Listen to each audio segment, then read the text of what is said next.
Bien, hermanos, hemos querido hacer en la tarde de hoy un interludio. En la mañana de hoy debía estar asistiendo a una iglesia en los gajes del oficio, y bueno, hacer 2 sermones entre semanas no es tan fácil. Así que hoy vamos a volver a estudiar el Salmo 84. Me parece muy pertinente para nuestra iglesia, para nuestra amada congregación. Así que voy a invitarle que abra su Biblia en el Salmo 84 y que usted pueda meditar, pueda observar este salmo hoy con mucho detenimiento. Leo en la Reina Valera el Salmo 84, versículos del 1 al 12. El título que pone la Reina Valera es Anhelo por la casa de Dios. Al músico principal sobre Gittith, salmo para los hijos de Coré.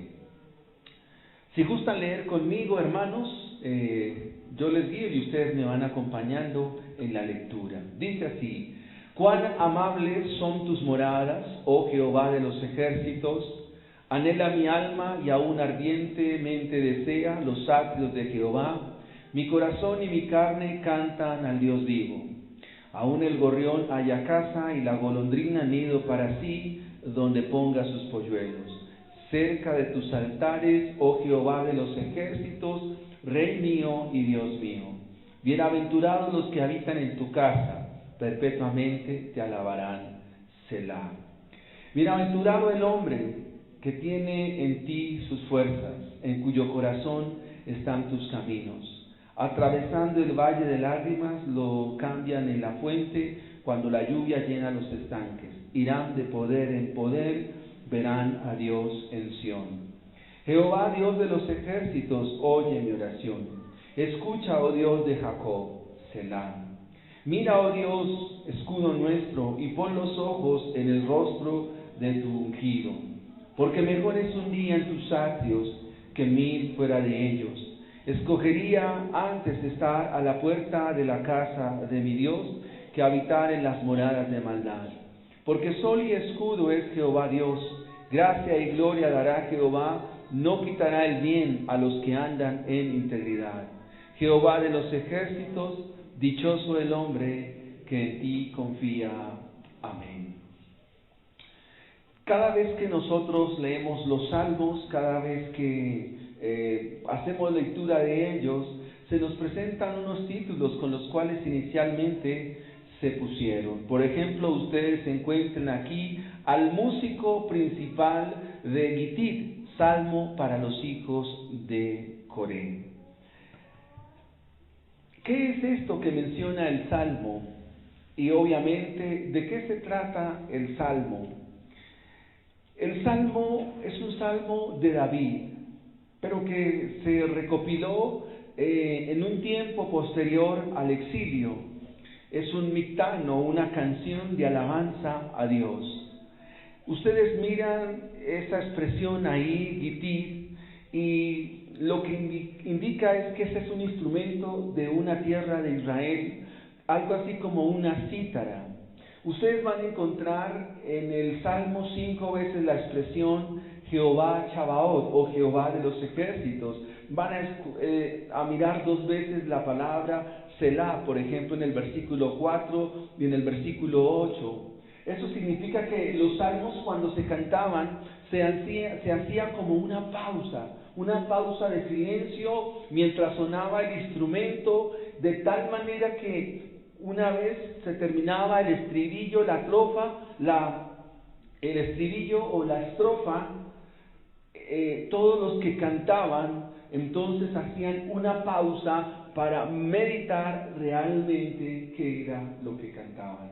Es decir, tiene que ver mucho con los actos eclesiales del pueblo de Dios. Ahora bien, ¿de qué se trata el Salmo? Se trata de la morada de Dios. Se trata de las moradas del Altísimo, de qué sucede en el lugar donde mora Dios, donde está la presencia de Dios. Lo segundo que nos habla el Salmo es de quiénes van a estar allí. ¿Quiénes son los que están allí? ¿Quiénes son los que están en esta morada? Y es de lo que se trata el Salmo. Dicho de otra manera, el Salmo sería para solo personas cristianas.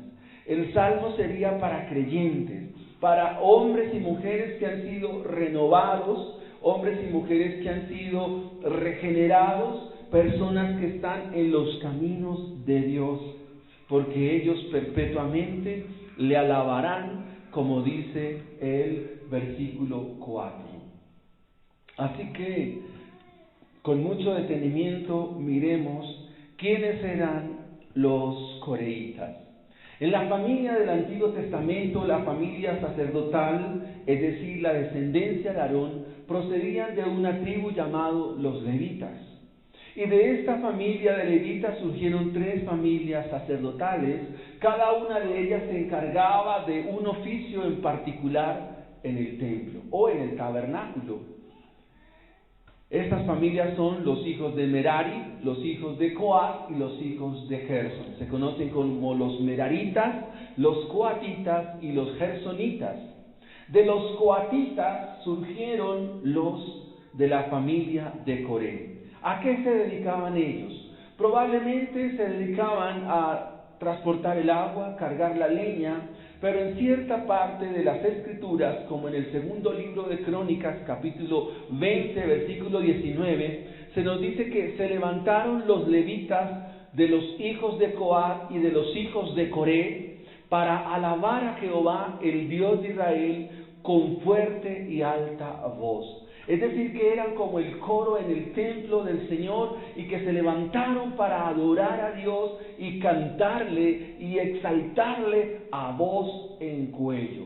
Ellos tenían la labor de alabar a Dios con voz fuerte, con alta voz. Trabajaban en el templo como porteros, como cantores, pero servían a Dios en el tabernáculo y más tarde en el templo, y su oficio principal era cantar a Dios con alta voz, que se escuchara, que retumbara fuertemente los himnos que cantaban. Y por supuesto, los himnos eran los salmos.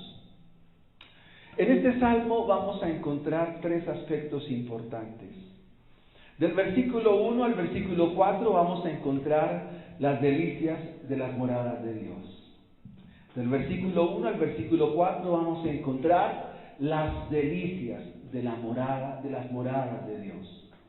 Del versículo 5 al versículo 8 vamos a encontrar la presencia de Dios en esa morada.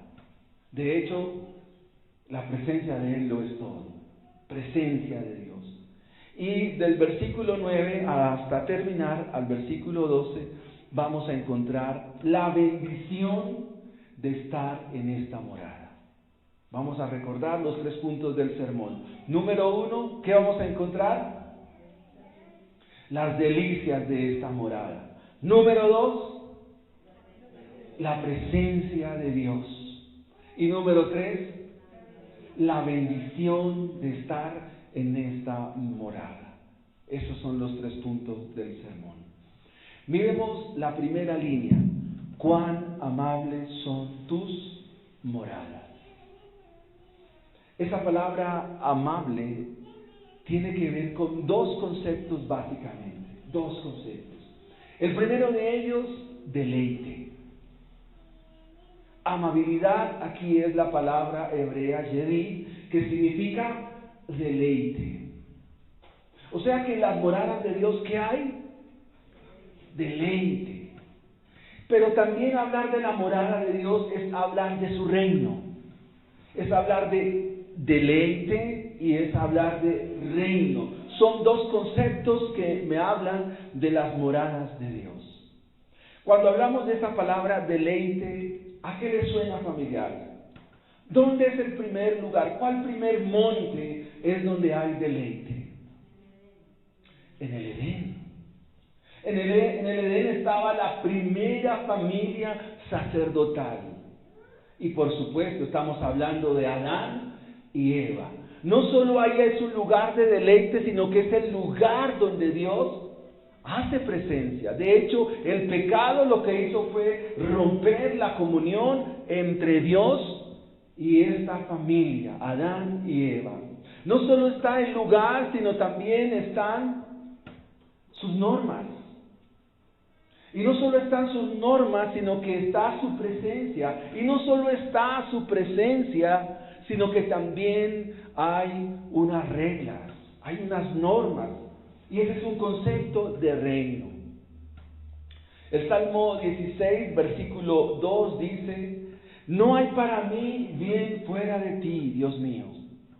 O sea, el único bien, dice el Salmo 16, versículo 2, es Dios. Y todo lo que esté por fuera de Dios, por muy bueno que usted lo vea, es malo. Todo lo que esté por fuera de Dios, de los caminos de Él, por muy bueno que usted lo vea, es malo. Así que la Biblia nos dice: cuán amables son tus moradas. ¿En qué consiste el reino de Dios? En que en ese reino hay un grupo de personas, hay un grupo de creyentes que viven bajo los parámetros de Dios. Pero si hay un grupo de creyentes que están bajo los parámetros de Dios, por idea contraria, entonces debo mencionar que también debe haber un grupo de personas que viven sin los parámetros de Dios. Debe haber un grupo de personas que no están en deleite. Debe haber un grupo de personas que están lejos de Dios, distantes de Dios, son extraños a Dios, son aborrecidos de Dios, como dijimos hace 8 días. Y por eso el Salmo nos habla también de Jehová Shabaoth, es decir, el Dios de los ejércitos, o el Dios de ira, el Dios que destruye, el Dios que será quien finalmente se reirá de los impíos. Así que cuando la Biblia nos dice cuán amables son tus moradas, está diciéndonos cuán amable, cuán bendito, cuán delicioso es estar en tu presencia. Y una pregunta muy importante que usted debe plantearse en la tarde de hoy es: ¿a qué es lo que llama la presencia de Dios? La presencia de Dios. Las moradas de Dios nos habla del lugar donde habita Dios. Dice el versículo 1 en su parte final, Jehová de los ejércitos, versículo 2 dice: anhela mi alma y aún ardientemente desea los atrios de Jehová. Mi corazón y mi carne cantan al Dios vivo. ¿Qué está diciendo el Salmo? Que el creyente, el Hijo de Dios, el cristiano evangélico puro de corazón, aquel que está en Cristo, que vive en Cristo y que está en Cristo, es una persona que en su alma, en su carne, en su ser, en su espíritu y todo lo que es él como persona, siente un deseo, tiene el anhelo, el fervor ardiente de estar en la casa de Dios. Y entiéndase, la casa de Dios no este lugar. Entiéndase la casa de Dios, el lugar eterno. Porque en última instancia, esto que hacemos todos los domingos no es más que un ensayo de lo que haremos eternamente y para siempre. Todos los días del Señor que Él nos ha dado apenas son ensayos. Cada día del Señor que Él nos concede de los 7 de la semana apenas es un ensayo. Es una preparación, es un anticipo. Porque todo aquel que anhela, el alma ardiente, el alma desea a Jehová Dios con su carne, con su corazón. Como es un lenguaje sapiencial, lo que está diciendo el salmista es acudiendo a expresiones paralelas que en última instancia refieren lo mismo. El salmista está diciendo: todo lo que yo soy, mi mente, mi corazón, mi carne, mis fuerzas, mis músculos, todo lo que yo soy, anhela estar en los atrios del Señor. Versículo 2. anhela mi alma, y vuelve a decir lo mismo, y ardientemente desea los atrios de Jehová. ¿Quiénes sienten ese deseo y lo llevan a cabalidad? Los hijos de Dios. Debo decir que este salmo se cantó posterior al exilio. ¿Por qué? Porque cuando Israel, específicamente la nación de Judá, fue llevada a Babilonia, allí llegaron a una cultura donde no se podía alabar a Dios tan fácilmente. Llegaron a un reino donde adorar al Dios vivo y verdadero les sería motivo y so pena de muerte. Llegar a la cultura babilonia y adorar a un Dios diferente a todos esos dioses que tenían, les iba a causar dos tipos de juicio que en ese contexto se nos revelan. ¿Cuál fue el primero de ellos? ¿Qué se determinó cuando toda la multitud se arrodilló frente a la estatua que hizo levantar Nabucodonosor en su nombre? ¿Qué pasó con los tres chicos y cómo se llamaban? Se llamaban Misael, Azarías y Ananías. Y vieron que todo el mundo estaba de rodillas cuando sonó la zampoña, sonaron los instrumentos de viento, las flautas y los tamboriles, todo el mundo se arrodilló, pero estos tres muchachos, ¿qué hicieron? Se quedaron así de pie. ¿Y ustedes por qué no adoran? Es que nosotros adoramos al Dios vivo y verdadero. Consecuencias: calienten el horno 7 veces y ahora hagan muchachos al horno. Esas son las consecuencias de estar con los pantalones de la fe bien puestos. Juicio. Posteriormente entonces se encuentran a Daniel con la ventana abierta orando ¿hacia dónde? Hacia Jerusalén. Encuentran y sorprenden a Daniel orando a Dios.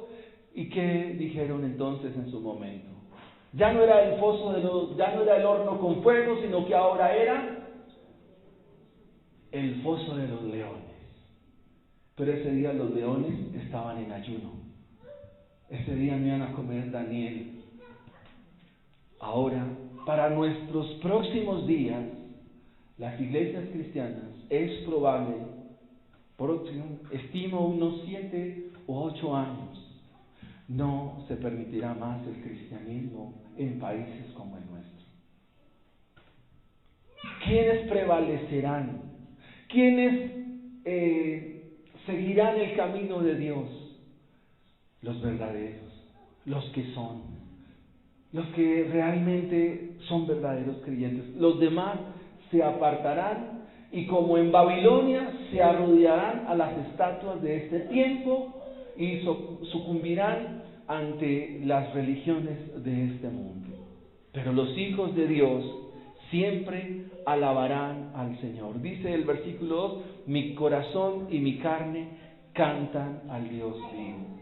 ¿Por qué se menciona el Dios vivo en pasajes como este que estamos leyendo?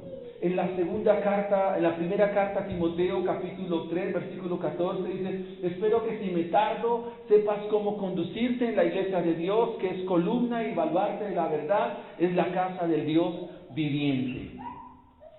Porque los que adoran a Dios tienen que estar vivos. Si usted está muerto espiritualmente, usted no sabe ni lo que estamos haciendo aquí. El acto cúltico le será a usted extraño. Vendrá por otras motivaciones que no son propiamente el cantar y adorar al Dios vivo. El orar, cantar, leer la Biblia, orar entre semana, bendecir al Señor, le será muy ajeno, le será extraño, le será locura por una razón, porque usted está muerto espiritualmente. O está muerta espiritualmente. Por esa razón, usted nunca podrá cantar al Dios vivo. La Biblia nos dice, amados hermanos, que, por ejemplo, en el capítulo 2 del segundo libro, de la carta a los Efesios, capítulo 2, versículo 1, Pablo dice estas palabras, dice, y Él os dio vida a vosotros cuando estabais muertos en vuestros delitos y muertos en vuestros pecados, siguiendo la corriente de este mundo, obedeciendo al príncipe de la potestad del aire. ¿Y qué hace un muerto día a día? ¿Qué hace un muerto todos los días de su vida? Un muerto todos los días se descompone. Un muerto todos los días se está pudriendo. Un muerto todos los días está oliendo mal. Todos los días delante de Dios, un muerto sigue muerto, porque los muertos están muertos. Por eso el Evangelio les es extraño, por eso venir a la iglesia a ensayar lo que se hará futuramente, pues nunca le va a encontrar sentido. Es más, le va a encontrar sentido, pero a otras cosas, a no venir, no orar, no leer la Biblia, o sea, va a hacer otras cosas contrarias a Dios. El cristianismo le será algo aburrido, el cristianismo le será una religión más, le será un tiempo más para otras cosas, o tan solo le servirá para mitigar la conciencia pecaminosa que hay en este individuo o en esta persona. ¿Qué significa el Dios vivo?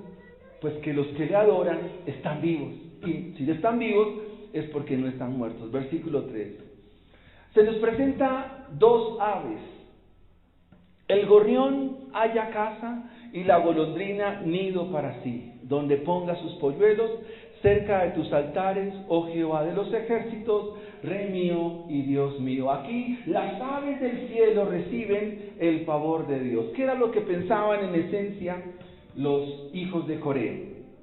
Ellos se quedaban observando el templo y notaban que en una de las esquinas la golondrina hacía nido.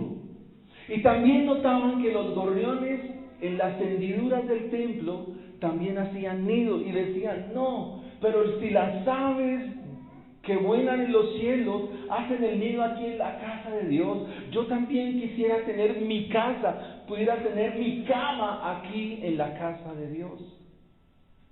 Si aún la golondrina y sus polluelos hayan nido para ti cerca de tus altares, pues a mí también me gustaría quedarme a dormir cerca de tu morada. ¿Por qué?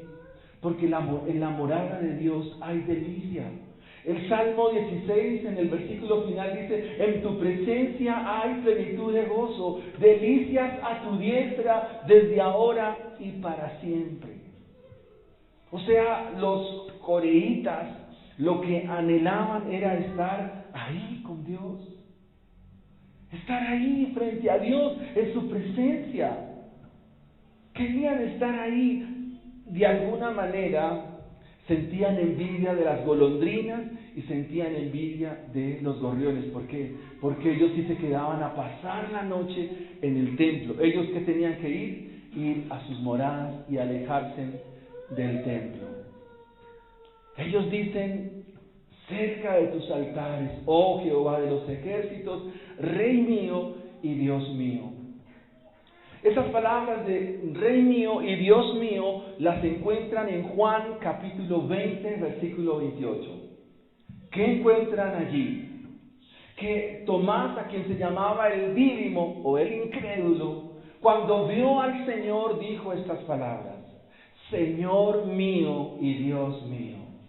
Y esto tiene dos implicaciones. La primera de ellas es confesar al Señor como Rey, como Señor de todas las cosas, Adón Curios.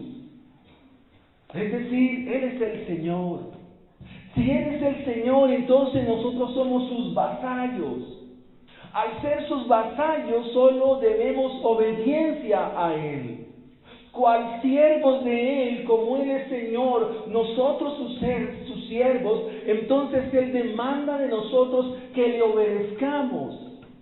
La palabra de Él para nosotros no son sugerencias o son consejos. La palabra de Él para nosotros son normas, las cuales debemos obedecer porque Él es Señor.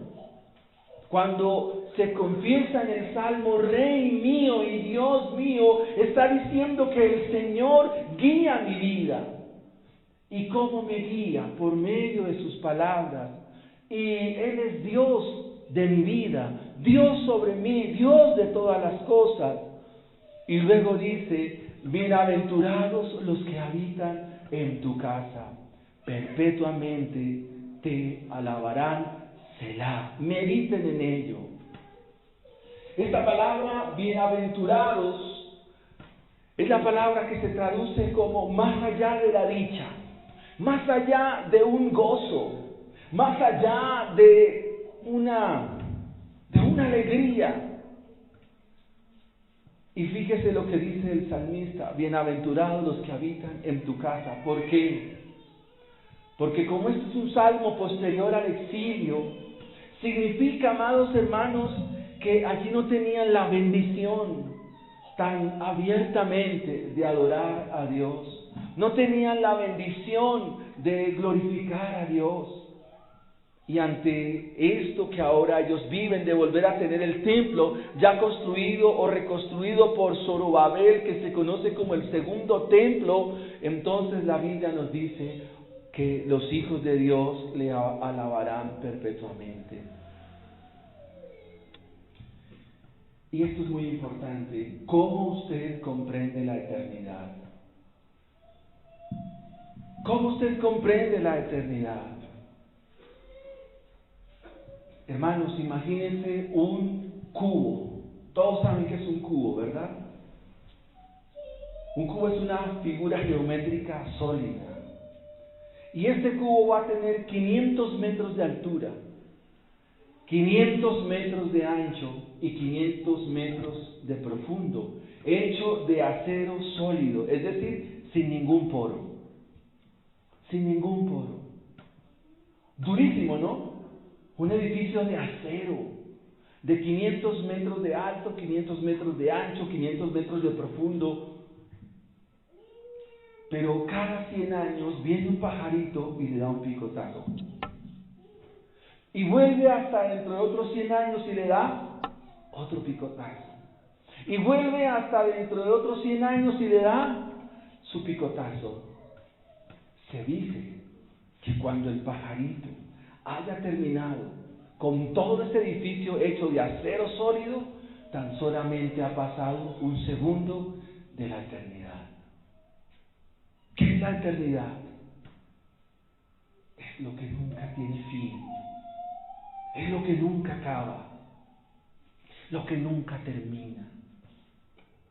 Pero si los hijos de Dios tienen la bendición de adorar a Dios perpetuamente, entonces aquellos quienes no han creído al Evangelio, por más que diga que creen en Dios, si no han creído a Jesucristo, y si no testifican, si no han venido a Él en arrepentimiento y fe, también eternamente soportarán la ira de Dios. Por un momento, si gusta leer Juan capítulo 3, versículo 36. Este es el discurso del Señor Jesucristo con alguien que creía en Dios. Alguien que dijo, yo creo en Dios, pero el Señor le dio lo que llamamos pedrada en ojo tuerto, porque este que creía en Dios estaba, como dice Carlos Spurgeon, él creía que era casi salvo, pero estaba totalmente perdido. Nicodemo es un personaje en la historia de Israel, dice un principal de la sinagoga. Y como principal de la sinagoga, al igual que nosotros, tenía Biblia. Como principal de la sinagoga, al igual que nosotros, oraba. Como principal de la sinagoga, cantaba.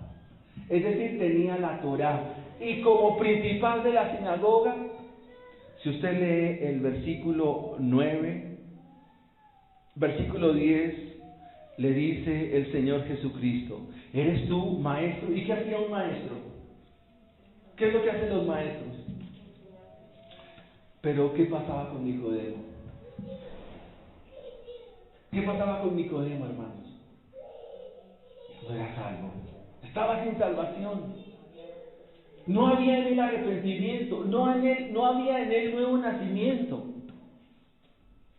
Y el Señor le dice al final de su discurso, su charla con él, después de haberle presentado el Evangelio, le dice estas palabras, versículo 36 de Juan capítulo 3. El que cree en el Hijo tiene la vida eterna, pero el que se rehúsa a creer en el Hijo no verá la vida, sino que la ira de Dios estará sobre él. Aquí la palabra vida es la palabra zoe, que se refiere a la vida de Dios, a la vida que trae, la vida que da vida a alguien que está muerto espiritualmente. Pero creer acá significa confiar. Creer aquí es sinónimo de obedecer. Creer aquí es sinónimo de vivir para Dios, de confiar. Y eso entonces nos lleva a nuestro segundo punto. Hemos dicho que en la casa de Dios, ¿qué hay? Delicias. Delicias. Ahora veamos que en la casa de Dios o en las moradas de Dios hay presencia. Versículo 5. Bienaventurado el hombre que tiene en ti sus fuerzas. Si cada uno se pregunta y dice, Edwin, yo estoy cansado, Edwin, yo estoy cansada, no encuentro, no sé qué hacer, me siento fatigado, me siento como que no quisiera volver a levantarme, quisiera mejor morirme, como Job. Pero ¿qué dice la Biblia? Que quien es creyente, que quien es un hijo de Dios, va a encontrar en el Señor Jesucristo fuerzas. Felices los que en ti encuentran ayuda. Cuando tú estás cansado, ¿a quién buscas? Si usted busca al pastor, hermano, él también tiene que buscar a Dios. Si usted está cansado, fatigado, extenuado, pues hermanos, si somos creyentes, las fuerzas nuestras no están en los hombres, porque van a la ayuda del hombre. La fuerza nuestra está tan solamente en Dios, en el Dios vivo y el Dios verdadero. Las personas, hermanos, siempre nos van a quedar mal. Jeremías dice, maldito el hombre que confía en el hombre. El ideal sería que todos pudiéramos ayudarnos, pero no es así, no estamos en ese ideal. Bienaventurado el hombre que tiene en ti sus fuerzas. Y esta es la esencia del Salmo, por una razón. Porque si algo que sabe hacer Dios es multiplicar las fuerzas del que no tiene ninguna. En matemáticas hemos aprendido en el área de la aritmética que todo número multiplicado por 0, ¿cuánto da? 0.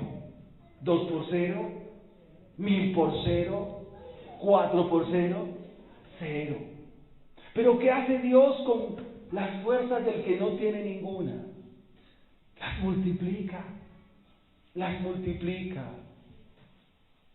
Y viene una pregunta importante. Dice, en cuyo corazón están tus caminos. Es una pregunta que debes hacerte tú en la tarde de hoy. No puedes irte de esta tarde, no puedes irte hoy sin responder a esta pregunta. ¿En tu vida realmente está el Evangelio? ¿En su vida está el Evangelio de verdad? ¿En tu vida están los caminos de Dios? No puedes irte sin responder a esta pregunta. ¿En tu vida está Dios realmente? No es un sí de, no, sí, a veces no. No, aquí no aplica eso. No. Porque la Biblia nos dice, los caminos de Jehová ilustran metafóricamente lo que es la vida cristiana. Está bien. ¿Tenemos dificultades? Sí. ¿Caminamos por el fango de este mundo? Sí. ¿Nos resbalamos? Sí. ¿Tropezamos y caemos? Sí, claro. Pero la Biblia nos dice en el libro de Proverbios que si 6 veces cae el justo, 7 veces será levantado. No sé si encuentran la ilustración. Si 6 veces cae el justo, 6 en la Biblia me habla de incompleto, de imperfección, pero luego dice 7 veces será levantado. O sea, el justo es como aquella persona que sí resbala, tropieza, pero día a día va mejorando. Día a día se va santificando. Día a día el camino del Señor en él es notorio. Por eso, todos aquellos que de una u otra manera creen estar en Dios, pero que hay algo que no encaja, yo le diría en la tarde de hoy, es mejor hoy hacer un alto y decir: Señor, aquí está mi vida, ayúdame. No, yo necesito confiar en ti, Señor, de mi vida y de mi alma, y confiar de verdad en Dios para salvación. ¿Por qué? Porque para el no creyente, pues la Biblia, la oración, le es motivo de otras cosas. Pero para los hijos de Dios, orar, alabar, oír su palabra, es todo un privilegio, es todo un deleite, es toda una bendición. El corazón en cuyo corazón están los caminos de Dios no es un desierto. El corazón donde está Dios, el corazón donde están los caminos del Señor, no es un corazón de incertidumbre, aunque a veces tenemos dudas. No es un corazón de duda, aunque a veces viene la duda. No es un corazón donde a veces se trata de ver el sentido de manera opaca, turbia, pero finalmente se aclarará. Permítanme ilustrarles con un ejemplo. Vamos a suponer que en una empresa hay un creyente y un no creyente. Pero a los dos los despiden del trabajo. Les dan la carta y le dicen: qué pena, no nos pueden acompañar más en la empresa. El no creyente comienza a vociferar, se llena de arrogancia, trata de darle patadas al piso y comienza a decir: ¿por qué a mí? Y comienza a decir cosas contra Dios, contra la gente, comienza a tratar mal el jefe, mal la empresa. ¿Cuánto tiempo le serví y ahora que me voy, que me despiden y me echan, cómo me van a pegar así?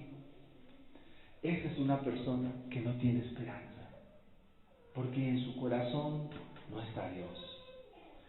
¿Pero qué hace un creyente? ¿Es probable que esté triste? Sí, claro, porque sabe que tiene responsabilidades, tiene el arriendo, tiene los servicios, la comida a sus hijos, pero ¿qué hace? ¿A quién se aferra para esperanza y consolación? ¿A quién se aferra? Se aferra a Dios, amén, porque sabe que Él depende de Dios. Así que bienaventurado aquel en cuyo corazón están sus caminos. Mira, mi hermano, mi hermana, si en tu corazón está el Evangelio, si en tu vida está este glorioso Evangelio, este maravilloso Evangelio, entonces, hermano, tienes motivos de gozo y alegría. Pero si no es así, la vida la seguirás viendo con frustración, con tristeza, con amargura, con dolor, y siempre estarás insatisfecho, de aquí para allá, como dice Santiago, como las olas del mar que van y vienen. Tu vida será una vida inconstante, y el hombre de doble ánimo es inconstante en todos sus caminos. Versículo 6. Atravesando el valle de lágrimas, lo cambian en fuente, cuando la lluvia llena los estanques. Cerca de Jerusalén había un valle que se llama el Valle de Baca, con B larga, el Valle de Baca. Ese lugar era obligado para ir a adorar a Dios. Ese lugar era ruta obligada para ir al templo a adorar al Señor. Pero en ciertas épocas del año, ese lugar llovía mucho. Se hacía difícil transitar por ese valle. Llovía tanto que se llama el Valle de las Lágrimas. Los israelitas le pusieron álamos para evitar la erosión y evitar que el transitar se volviera difícil. Miren, hermanos, lo que quiere decir el texto es que aunque hayan dificultades, aunque hayan problemas, aunque haya impedimentos, los hijos de Dios avanzarán. Los hijos de Dios permanecerán. Los hijos de Dios prevalecerán. Como diría Mateo 24:13, los que perseveren hasta el fin, estos serán salvos. Y si el creyente persevera, el creyente avanza, es por una razón, porque Dios lo preserva. Versículo 7. Irán de poder en poder, verán a Dios en Sión.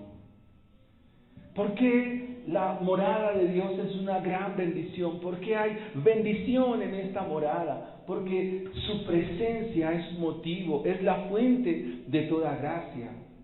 Ahora, el término monte de Sión tiene que ver con el lugar donde se adoraba a Dios por medio de la gracia. En la Biblia se nos presentan dos tabernáculos.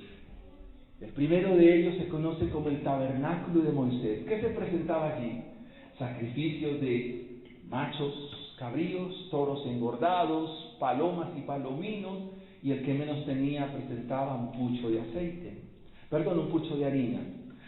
Pero cuando el Israel pasa del periodo teocrático al periodo monárquico, entonces el tabernáculo se queda en Silo, donde año tras año venía Ana, la mamá de Samuel, junto con Elcana, su esposo, y su compañera Penina.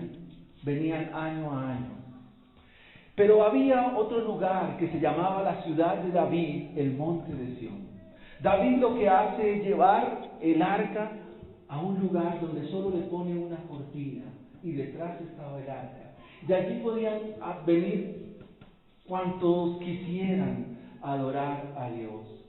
Venían mujeres, venían niños, venían jóvenes, venían adultos, y lo que traían eran flautas, traían tamboriles, traían cítaras, instrumentos de cuerda, y alababan a Dios. ¿Dónde está la diferencia? Que en el tabernáculo de Moisés, ¿qué se ofrecía? Sacrificios, ley. Y en el tabernáculo de David, o el tabernáculo de la ciudad de Sión, ¿cómo se adoraba a Dios? ¿Qué se presentaba? También sacrificio, pero sacrificio de alabanza y de adoración al Señor.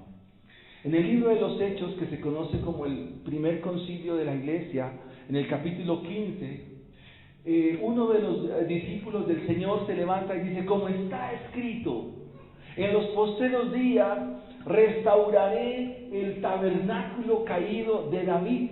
¿Y por qué no el de Moisés? Porque el tabernáculo de David me habla de la gracia de Dios. Y eso nos lleva a nuestro versículo 8. Jehová, Dios de los ejércitos, oye mi oración, escucha, oh Dios de Jacob. ¿Para quién es el reino de los cielos? ¿Quiénes son los que perpetuamente alabarán a Dios? Los que saben que no merecen entrar. Los que saben que no merecen estar en la casa de Dios. Los que saben que se han portado mal. Los que saben que han sido infieles. Los que saben que han sido pecadores y que no merecen estar acá. En Lucas 15, no Hechos 15, Lucas 15 es el mismo autor, aparece una parábola muy mal titulada. Le llama la parábola del hijo pródigo. Es la parábola que tiene dos momentos. Un momento con el hijo menor y un momento con el hijo mayor. Esta parábola debía llamarse la parábola del padre amoroso. Y esta parábola nos muestra que el reino de Dios es para aquel que sabe que no merece estar en la fiesta. El hijo mayor, cuando escucha la música, escucha la algarabía, la fiesta, viene un criado y le dice, ¿qué pasa? Dice, no, lo que pasa es que tu hijo menor ha vuelto. Y luego sale el padre y le dice, hijo, es que tu hermano que estaba muerto ha sido hallado, etcétera, etcétera. ¿Y qué nos muestra la expresión del hijo mayor diciéndole, padre, yo siempre he estado contigo y tú no me has dado ni un cabrito, siempre te he obedecido? ¿Y eso qué muestra? Que él quería estar en la fiesta o quería estar en la casa del Padre por mérito. Pero aquí no cabe el mérito, porque esto es un asunto de la gracia de Dios.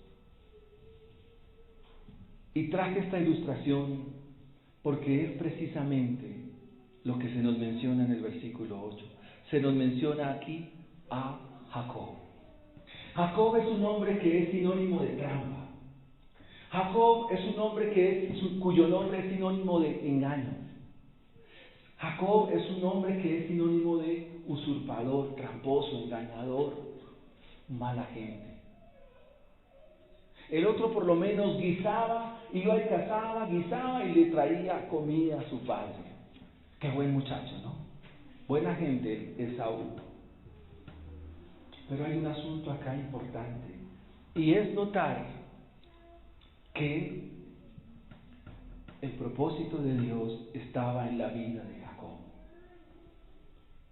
Jacob, entonces, cuando engaña a su hermano, él tiene que salir huyendo porque su hermano lo va a matar.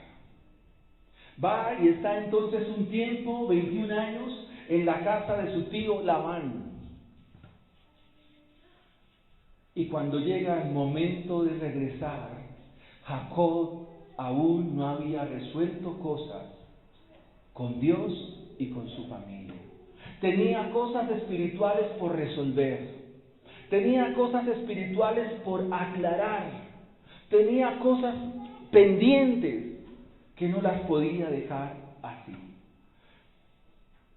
Y cuando se menciona en este salmo la oración de Jacob, escucha, oh Dios de Jacob, es porque están haciendo memoria que Dios un día escuchó también a Jacob.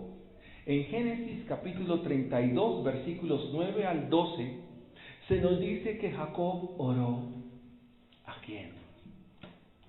Al Dios que cuando iba a casa de su tío Labán se le presenta en un lugar llamado Betel.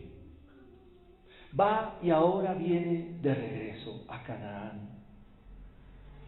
Y le dice allí estas palabras: oh Dios de mi padre Abraham y Dios de mi padre Isaac, oh Señor que me dijiste, vuelve a tu tierra y a tus familiares, y yo te haré prosperar.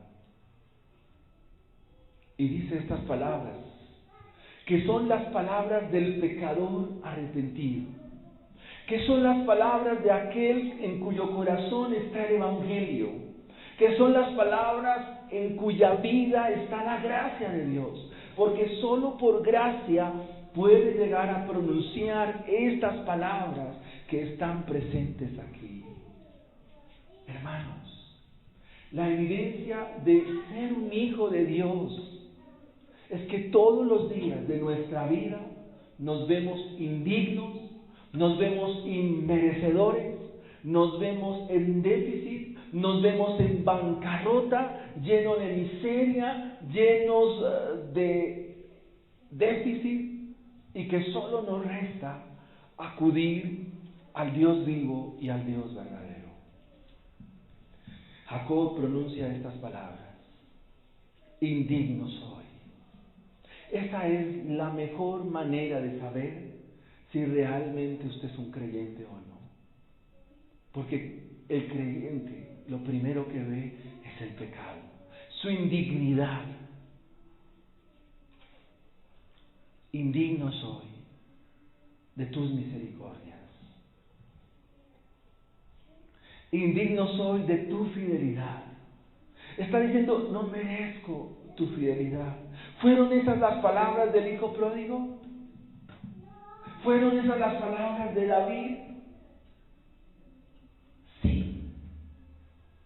las mismas palabras del que estuvo al lado de la cruz. A la verdad, Él no hizo nada, pero nosotros sí merecemos esto. El pecador sabe que merece la ira de Dios.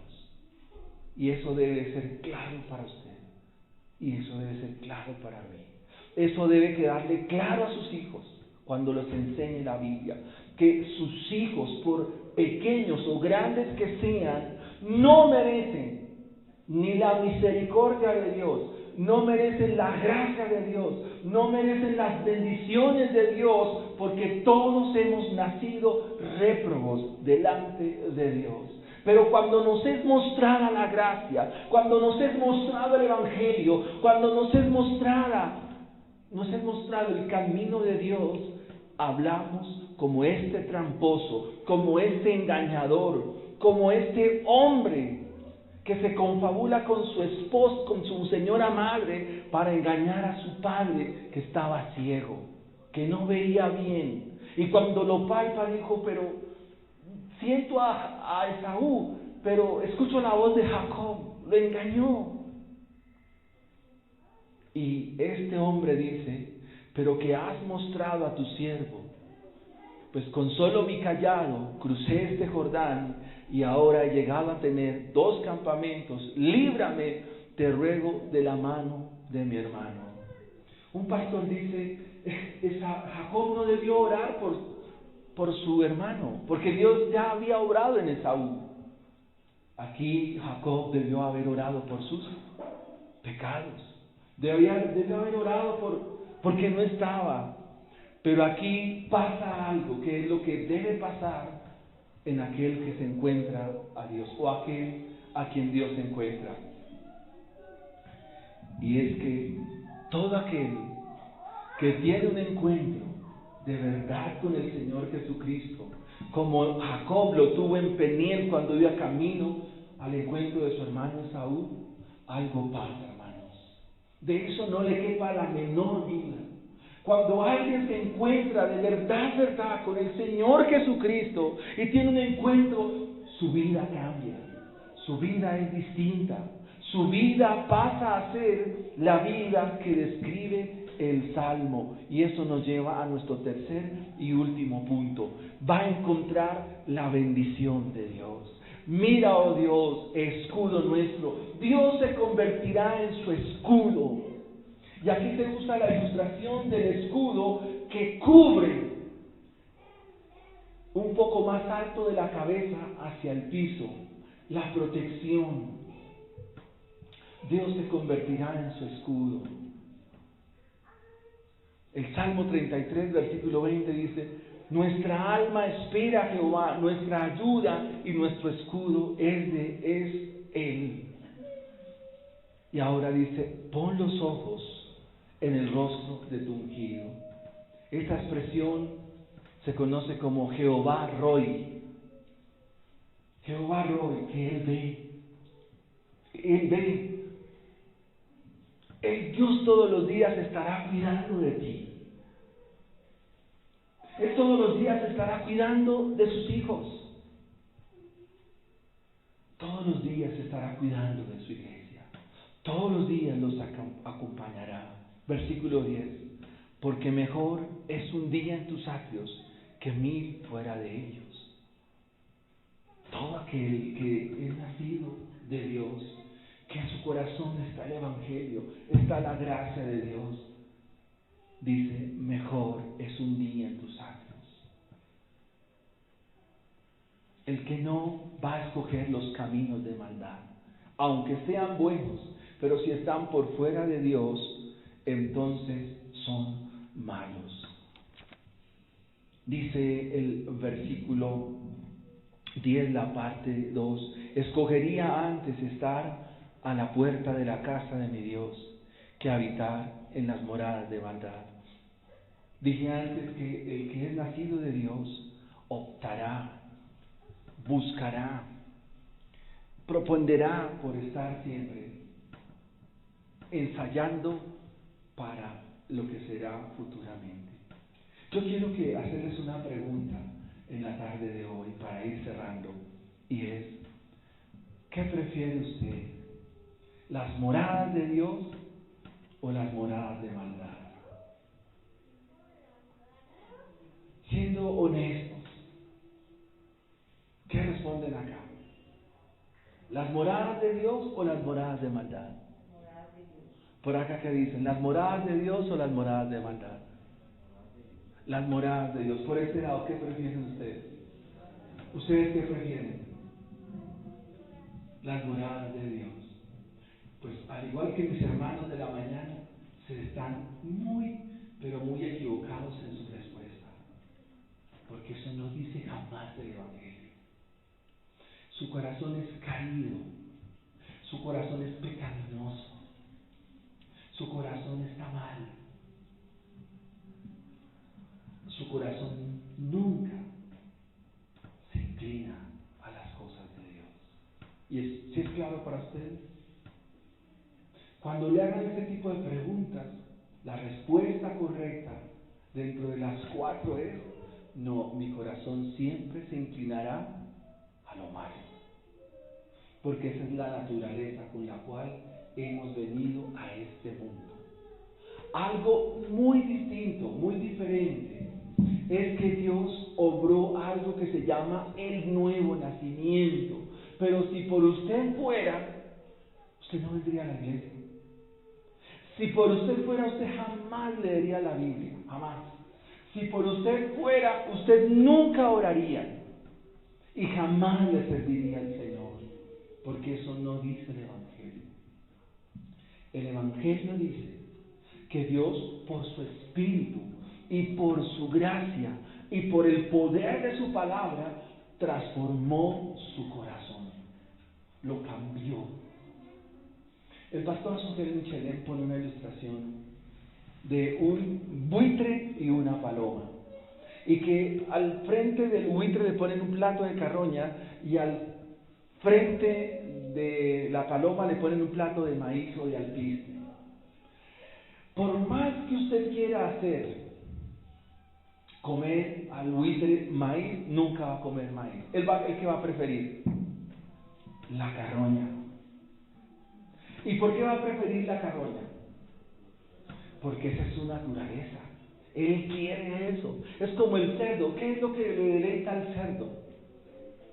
Exacto. Esa es su naturaleza.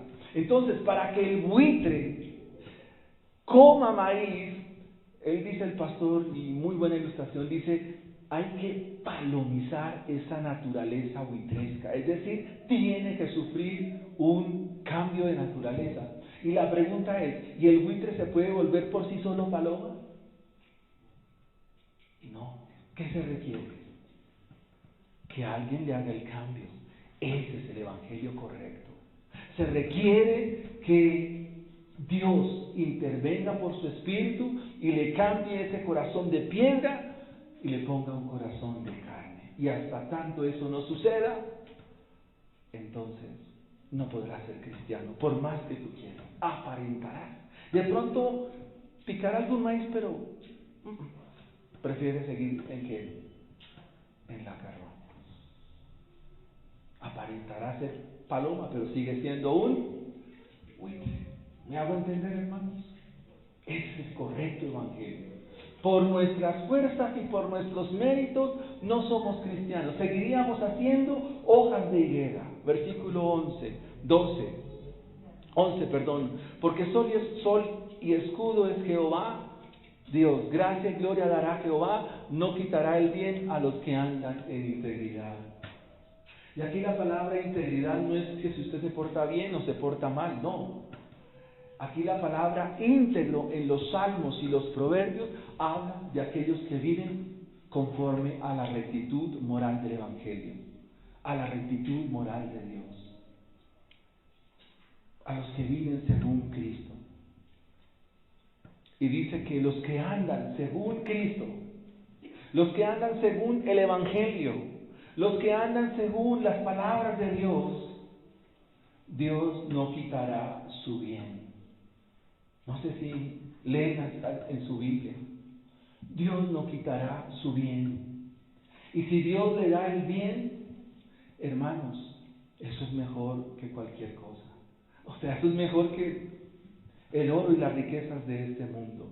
Jehová de los ejércitos, dichoso el hombre que en ti confía. Dichosa la mujer que en ti confía. ¿Qué se me olvida del sermón, amor? Cristo, ¿verdad? Más evangelio. Y para eso me ayudan los puntos del sermón. Realmente, ¿quién es la delicia de la casa de Dios? Cristo es la delicia. Voy a decirles algo, aun si en la vida eterna no estuviese Cristo, esto no serviría de nada. Si aún en la vida eterna no estuviese el árbol de la vida, del cual es fruto para la sanidad de las naciones, no serviría. Ese lugar de deleite, ese huerto final, no serviría sin ese árbol del cual podemos participar y comer. Porque Cristo es la delicia. La presencia de Cristo lo es todo.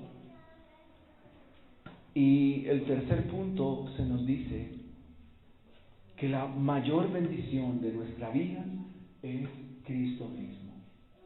Es Cristo Jesús. Y algo que decía mi esposa ahora rato que conversábamos, es que Cristo dejó su morada eterna, su trono de gloria, y vino y descendió a morar a este mundo. ¿Para salvar a quién? Salvar a los pecadores. Y librarlos de su pecado y librarlos de la ira eterna. Y traerlos de regreso a su Padre. Este salmo es visto también en el libro de Apocalipsis. Y terminamos con este capítulo 7 del libro de Apocalipsis en el versículo 9. Dice así la palabra del Señor. Es exactamente el mismo salmo, solo que contado de manera simbólica. Dice Apocalipsis 7:9. Después de esto miré. La palabra Apocalipsis significa correr el velo, como cuando usted por la mañana corre la cortina. Eso significa Apocalipsis. Correr el velo, correr la cortina. Y Juan tiene la oportunidad de mirar. ¿Y qué vio? Una gran multitud. O sea, un grupo de gente que están en la presencia de Dios o en la morada de Dios. ¿Y qué están haciendo? Bueno, dice Juan, dice, la cual nadie podía contar. Y de esta multitud se encontraban personas de todas las naciones, de todas las tribus y pueblos y lenguas. Y estaban delante del trono y de la presencia del Cordero. Pero aquí se nos describe cómo están vestidos. Están vestidos ¿con qué clase de ropa? Blancas. Bien. ¿Y de qué me habla el blanco en la Biblia? ¿De qué doctrina bíblica? Se llama la justificación por medio de la fe. De esto nos habla la carta a los Romanos. El blanco en la Biblia significa estar vestido de gala, vestido de las vestiduras justas de Cristo para estar delante de Él y delante del Padre eterno. Si usted mira el versículo, dice que esta multitud estaba vestida de ropas blancas, es decir, una multitud vestida de santidad, una multitud vestida para Dios. ¿Y qué tenían en sus manos? Palmas. Y no solo tenían palmas, sino que también clamaban a gran voz. Cuando el Señor Jesucristo entra a Jerusalén montado en un pollino, según el libro de Zacarías, dice que la multitud tenía palmas en sus manos. ¿Y qué decían? Hosana, Hosana, bendito el Hijo de David. Es decir, estaban proclamando a un rey, pero en sus mentes decían, pero es que el rey que debe venir de a caballo, pero este viene en un asno. Pero igualmente vamos a proclamar, Hosana, Hosana, bendito el que viene en nombre del Señor. Y Juan está haciendo alusión a esto, de que esa multitud que está delante del trono del Cordero y delante del Padre Eterno, es una multitud que están en gozo, que están en gran alegría, que están en gran regocijo, que están en inmensa alabanza a Dios y que cantan como los coreitas a gran voz. ¿No es lo mismo? Es exactamente lo mismo, hermanos. Recuerden que los coreitas, ¿qué hacían? Cantar como fuerte y en alta voz. ¿Y aquí cómo están cantando? A gran voz, diciendo, la salvación yo me la gané. No, la salvación pertenece ¿a quién? A nuestro Dios, que está sentado en el trono y al Cordero. Y todos los ángeles estaban en pie alrededor del trono, y los ancianos y los 4 seres vivientes, y se postraron sobre sus rostros delante del trono. ¿Y qué hacían todos? Porque perpetuamente los hijos de Dios le alabarán eternamente y para siempre. Pongámonos en pie y démosle gracias a Dios por su palabra.